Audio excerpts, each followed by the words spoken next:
For nearly 3 decades, a concrete wall divided one city in two. Berlin, once the capital of a united Germany, became the front line of the Cold War. The Berlin Wall was built suddenly on August 13, 1961. In a single night, streets were torn apart with barbed wire, and families who lived just blocks away from each other found themselves trapped on opposite sides. The wall stretched for more than 100 miles, guarded by watchtowers, armed soldiers, and minefields. Life in East Berlin was strict and controlled. The government promised equality, but shortages, censorship, and a lack of freedom frustrated the people. In the West, life was freer, wealthier, and more open. The difference was visible to anyone who stood on the border. Over the years, thousands tried to escape East Berlin. Some dug tunnels, some hid in cars, a few even built hot air balloons. But many were caught and many were killed. By the 1980s, cracks began to appear not in the wall itself, but in the system that had built it.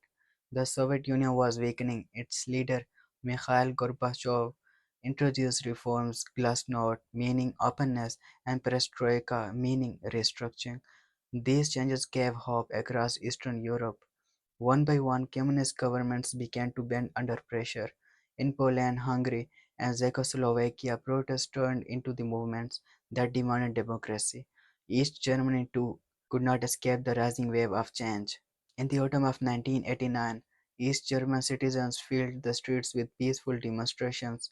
In Leipzig, Dresden, and Berlin itself, crowds chanted, "Wir sind das Volk," "We are the people." What began with thousands grew into the hundreds of thousands. The world was watching, and the East German government was losing control. Then came November 9, 1989. During a press conference, a government spokesman was asked when new travel rules would take effect, rules that would allow East Germans to cross the border more freely. Nervous, unprepared, he replies with a single word, "immediately." The news spread like wildfire. That evening, thousands rushed to the Berlin Wall, demanding to be let through. Border guards, overwhelmed and confused, receiving no clear orders, at last faced with a sea of chanting citizens, the guards opened the gates. It was a moment the world had been waiting for. Crowds poured into the West Berlin. Strangers hugged in the streets, families reunited after decades of separation. People climbed onto the wall, danced on it, and began tearing down with hammers, chisels, and their bare hands.